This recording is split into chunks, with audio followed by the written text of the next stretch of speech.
Welcome to SVG-TV News for Tuesday, July 16, 2024. I am Jennifer Richardson with the details. 5 heads of government from the Organization of Eastern Caribbean States arrived at the Argyle International Airport today as a show of solidarity with the government and people of St. Vincent and the Grenadines. The heads of state were Prime Ministers Terence Drew of St. Kitts and Nevis, Roosevelt Skerritt of Dominica, Philip Pierre of St. Lucia, Dickon Mitchell of Grenada, and Antigua and Barbuda's Gaston Brown. They toured hurricane-ravaged Union Island and Canouan along with Dr. Ralph Gonsalves this afternoon.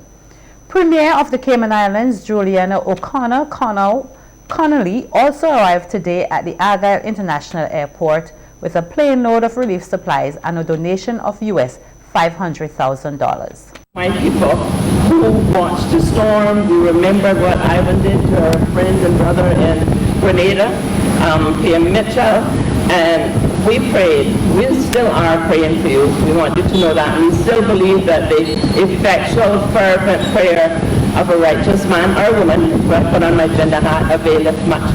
And so on behalf of our government, it gives me great pleasure to give you, as you term, perhaps the widow's mite, but the author of that great book also made sure that he included that he'd never see the righteous forsaken or his seed begging bread.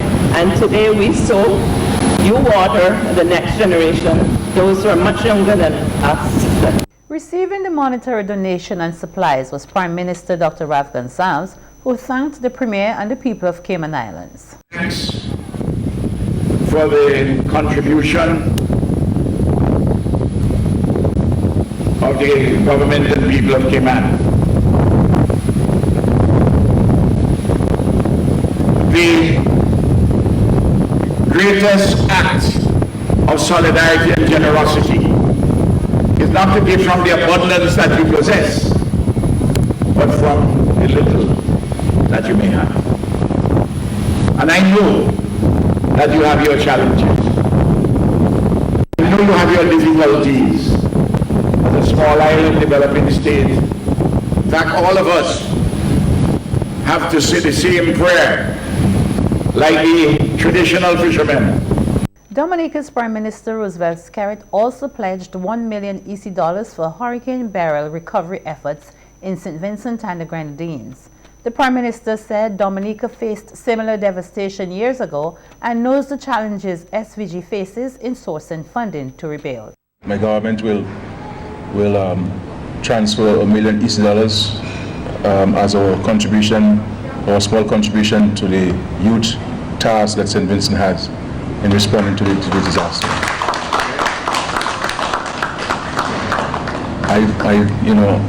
On these matters I could speak for the entire afternoon, entire day, because this is something that we have to address.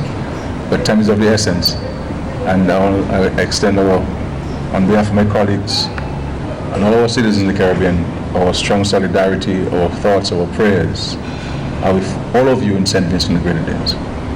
And I think one of the things that St. Vincent and the Grenadines could be comforted by is that you have a tested leader, an indomitable leader in the person of Dr. Gonsalves.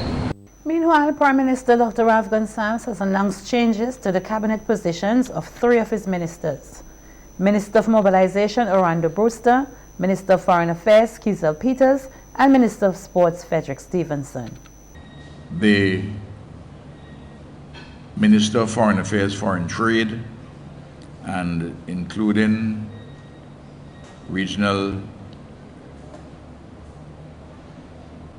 integration, REDU, Regional Integration Diaspora Unit, and would come from his former Ministry of Consumer Affairs and Commerce, the Honorable Frederick Augusta Stevenson, so he's the new Minister of Foreign Affairs. And I will take from his own former portfolio the public service, where a lot of work has been done in relation to the public service because of the administrative staff. The Prime Minister will also have a new portfolio as he takes over the Ministry of Public Service from Minister Frederick Stevenson. Brewster will remain in the Ministry of Housing and the informal human settlements, and he will have the portfolio attached there of youth, but he'd also have sports. Senator Kisel Melissa Peters will go with renewed energy and focus at the heart and soul of the government in national mobilization and social development and all the various subjects in that particular portfolio, in that particular ministry.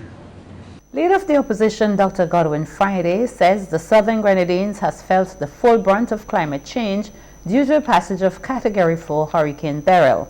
The opposition leader, who visited Union Island last Thursday, told SVG-TV News that he is saddened by what he witnessed, and it's time to seriously address climate change and its impacts. And ultimately to clean up and rebuild, but this is going to take some time, but I know that the people of Union Island they're going to pitch in, as I've seen around the communities. People are cleaning up and so forth, and that they will get this place back up and running quickly.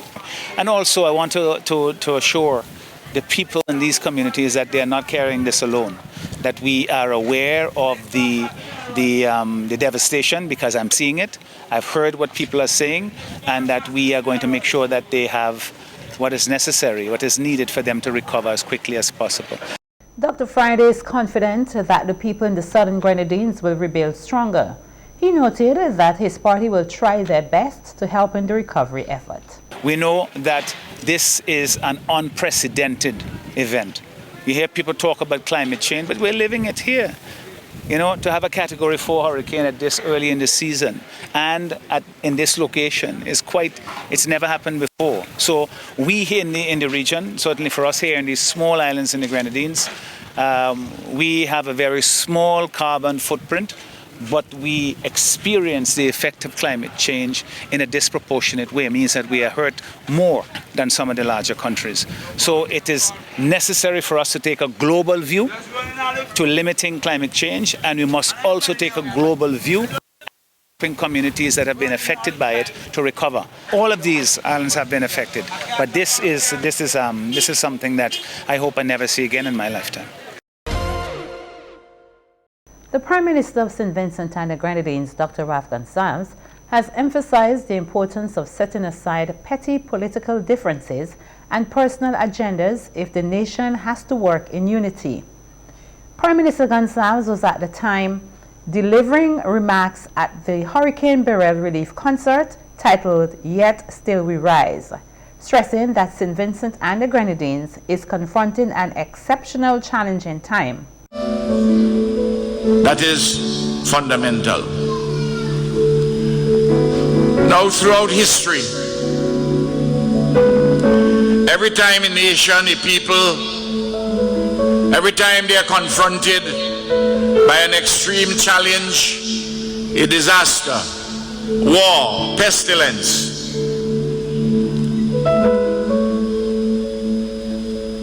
the people, the nation, go to the foundational values of our civilization. And what are they? In the opening lines of the preamble to our nation's constitution, it is reaffirmed that we, the people of St. Vincent and the Grenadines, we reaffirm that our nation is founded on the belief in the supremacy of God and the freedom and dignity of man and woman. A family of 4 is now homeless after fire completely destroyed their 2-story house at Coconut Range, Camden Park yesterday afternoon. When SVG-TV visited the location today, the occupants were not there. However, we were able to speak with a neighbor who related off camera that 2 children narrowly escaped the fire, thankfully to their mother who rushed to remove them from danger. According to the neighbor, the mother had just left the house to go to a shop nearby when she saw smoke coming from the house. The neighbor said this is the second time that the upper flat of the house has caught fire. Residents of Poleyard, Honest are pleading with authorities to ensure their community has electricity. This as 2 persons were killed Saturday night by an unknown masked man. The residents, including father of one of the deceased who spoke with SVG-TV off camera, said he is concerned for his safety and that of his neighbors. I know he got 3 hands full right about now, but trust me, come ready for listening. I'm telling you, we need the electricity, we need it now. Because we can't live like this no more longer. It's years upon years we here, we moving, and we ain't going nowhere. We're still the same place over 15 years.